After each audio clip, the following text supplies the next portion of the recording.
তার নামটা বলে দিব। জিন সাহাবীর নাম আজকে বলে যায়, মনে রাখবেন। জিনের বাদশা, তার নামটাও বলে দিব। কি নাম ছিল? বাদশা। এইভাবে জিনরাও হাদিস বানাতে লাগলো। পৃথিবীতে একদল পথভ্রষ্ট দল বের হয়েছিল, সর্বেশ্বরবাদিতায় বিশ্বাসী। অনেক বুজুর্গের সঙ্গে জিন সাহাবীদের সাক্ষাৎ হয়েছে। এর অন্যতম একজন জিন জাতি, তাদের বয়স অনেক বেশি হয়, 1700 বছর, 1800 বছর। সুবহানাল্লাহ বলেন। 1700 বছর, সুবহানাল্লাহ। অনেক জিন সাহাবী হাদিস বর্ণনা করেছেন। জিন দেখা গেল আল্লাহ রাসূল সাল্লাল্লাহু আলাইহি ওয়াসাল্লামের বিদায়ের পর অনেক শয়তান জিন হাদিস বানাতে শুরু করলো। মানুষের মধ্যে শয়তানরা যেমন মওযু হাদিস বানাইছে না? কথা বলেন, আছে না মওযু হাদিস? কারা বানাইছে? কেমন মানুষ? শয়তান। শয়তান শয়তান মওযু হাদিস অনেক আছে। আমাদের দেশের বক্তারাও বলতেছে। একটা মওযু হাদিস যেমন বলি, বক্তারা বলে কুলুবুল মুমিনি আরশুল্লাহ, এটা মওযু হাদিস, এটার কোনো ভিত্তি নাই। এটা অধিকাংশ বক্তাই দেখেন বলতেছে কুলুবুল মুমিনি আরশুল্লাহ, মুমিনের অন্তর আল্লাহর আরশ। আকাশে জমিনে আল্লাহর জায়গা হয় না, মুমিনের অন্তরে জায়গা হয়। আল্লাহ আলিল মাসনুয়া ফি আহাদিসিল মাউদুআতি, ইমাম সুয়ুতি বলেছেন এটা মওযু হাদিস। এটা বানিয়েছে কারা? ওয়াহদাতুল উজুদে যারা বিশ্বাসী। পৃথিবীতে একদল পথভ্রষ্ট দল বের হয়েছিল, সর্বেশ্বরবাদিতায় বিশ্বাসী। তাদের বিশ্বাস সবকিছুতে আল্লাহ ঢুকতে পারেন। আমার দেশে যারা ভণ্ড পীর, তারা মানুষের সেজদা নেয়। কেন নেয়? তারা বলে আমরা তো সেজদা নেই না, ভিতরে যে আল্লাহ ঢুকছে আল্লাহকে সেজদা করে। আছে এরকম ভণ্ড বাংলাদেশে? এদের নাম হুলুলি। কি নাম? মনে রাখবেন মুসলমান, আল্লাহ তাআলা কোন মানুষের ভিতরে প্রবেশ করেন না। এই বিশ্বাস একটি শিরকি বিশ্বাস। কথা বলে না। আমি ফতোয়ার স্টেটমেন্ট শোনায় দিচ্ছি। ফাতাওয়া কাজী খানে এসেছে, মানে ইতাকাদা আন্নাল্লাহ হাল্লা বিশাইইন আও শাখসিন ফাকাত কাফার। যে ব্যক্তি ধারণা করলো আল্লাহ কোন ব্যক্তি বা বস্তুর ভিতরে প্রবেশ করেছেন, সে কুফরি করলো। যে কুফরি করলো সে কি হইল? কইতে লজ্জা লাগে। যে চুরি করে সে কি? যে ডাকাতি করে সে? যে লাম্পট্য করে লম্পট। যে কুফরি করে শরম লাগে। এই হুলুলি পন্থী যারা সর্বেশ্বরবাদিতায় বিশ্বাসী, তারাই এই হাদিসটা তৈরি করছে কুলুবুল মুমিনি আরশুল্লাহ। এখানে যে হাদিসটা মওযু, তার বড় প্রমাণ এখানে রিকাকাতুল আলফাজ আছে। রিকাকাতুল আলফাজ, কুলুব বহুবচন, মুমিন এক বচন, এটা হাদিস হইতে পারে না। এখানে রিকাকাতুল আলফাজ আছে। এইভাবে জিনরাও হাদিস বানাতে লাগলো। তখন বড় বড় মুহাদ্দিসগণ নির্ধারণ করলেন জিনদের মধ্যে একজন সাহাবীর হাদিস নেওয়া যাবে। তার নামটা বলে দিব। জিন সাহাবীর নাম আজকে বলে যায়, মনে রাখবেন। উসমান বিন সালেহ। উসমান বিন একজন জিন সাহাবী। সুবহানাল্লাহ বলে। শুধু ওনার হাদিসটি মুহাদ্দিসগণ নিয়েছেন, আর কোন জিন সাহাবীর হাদিস নেন নাই। অনেক বুজুর্গের সঙ্গে জিন সাহাবীদের সাক্ষাৎ হয়েছে। এর অন্যতম একজন মাওলানা কারামাতুল জৌনপুরী রাহমাতুল্লাহ উস্তাদ এবং পীর আব্দুল আজিজ মুহাদ্দিস দেহলভী রাহমাতুল্লাহ। নাম শুনছেন? উনি কারামাতুল জৌনপুরী রাহমাতুল্লাহর পীর সৈয়দ আহমদ বেরেলি, ওনার পীর আব্দুল আজিজ মুহাদ্দিস দেহলভী। আব্দুল আজিজ মুহাদ্দিস দেহলভীর সঙ্গে কারামাতুল জৌনপুরী রাহমাতুল্লাহ সাক্ষাৎ হয়েছে এবং ওনার কাছ থেকে তিনি ইলম শিখেছেন। এই আব্দুল আজিজ মুহাদ্দিস দেহলভী রাহমাতুল্লাহ একদিন একটি সাপ হত্যা করল।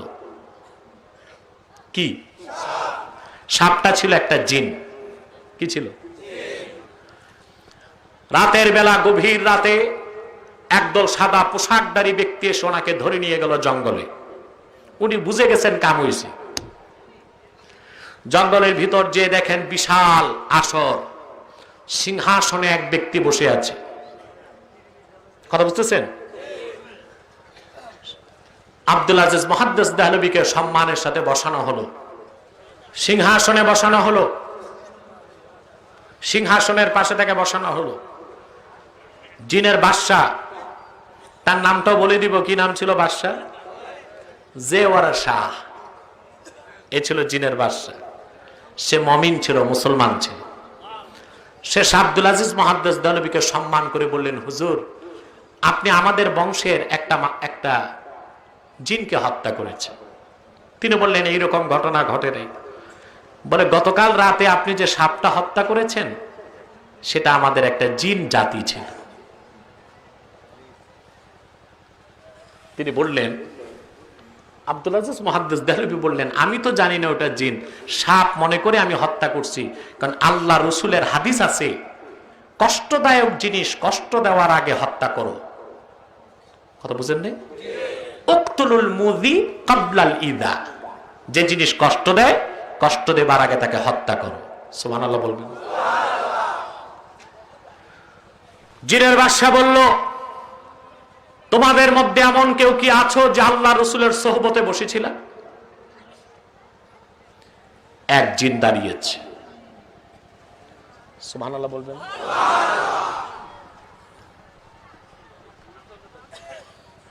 বাদশা বললেন, তুমি আল্লাহ রসুলের সাহাবী? বলে, জি। তোমার বয়স কত? বলে, আমার বয়স বর্তমানে 1700 বছর। সুবহানাল্লাহ বলেন।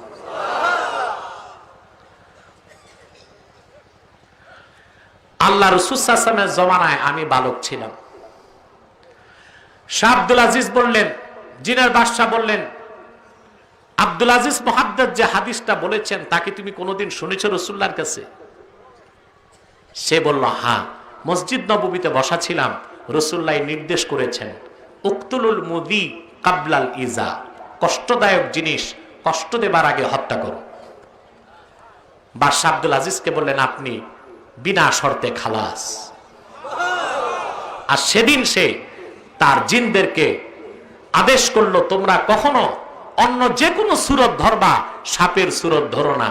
সাপের সূরত ধরলে বনি আদম হত্যা করলে কোনো বিচার নাই।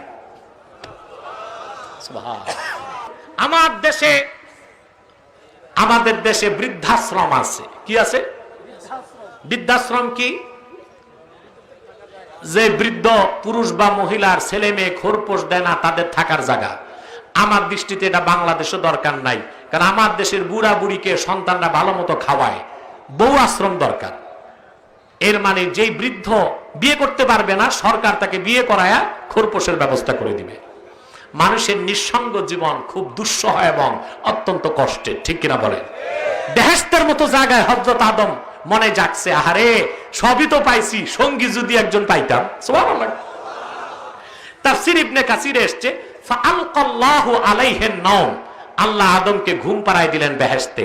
তারপর তার বাম পাজরের বাঁকা হাড্ডি নিয়া তার স্ত্রীকে বানাই দিলেন। বলেন সুবহানাল্লাহ। স্ত্রীর নাম কি? হাওয়া না, হাওয়া। তাফসীর বাগাবীতে এসেছে, সুম্মিয়া হাওয়া লিআন্নাহা খুলিকাত মিনাল হাইয়্যি, জীবিতকে আরবিতে বলে হাইয়ুন।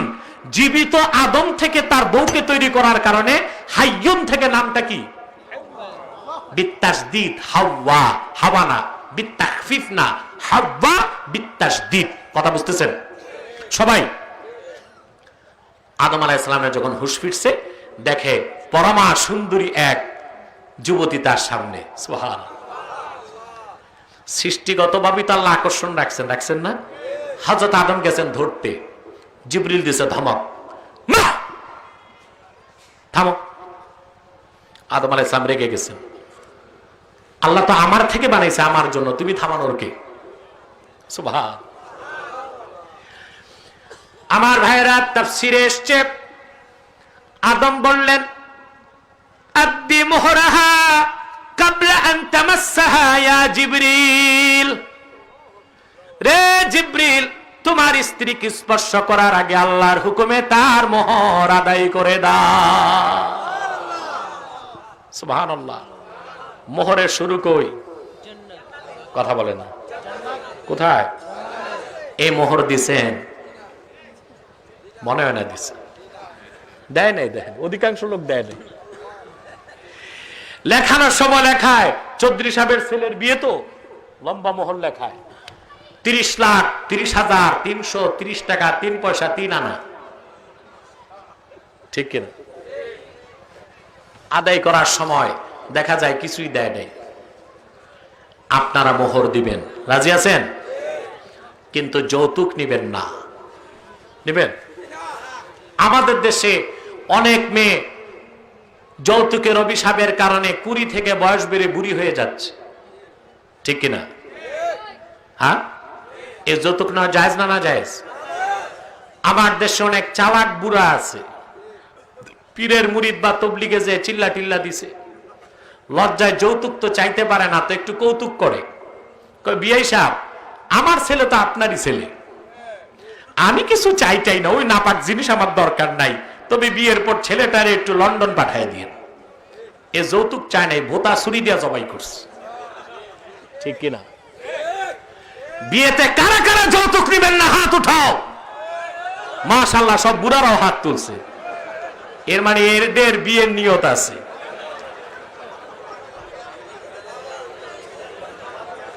আমি বুঝেছি বৃদ্ধ মানুষ হাত তুলেছে, ছেলেদের বিয়েতে যৌতুক নিবে না, ঠিক কিনা বলে?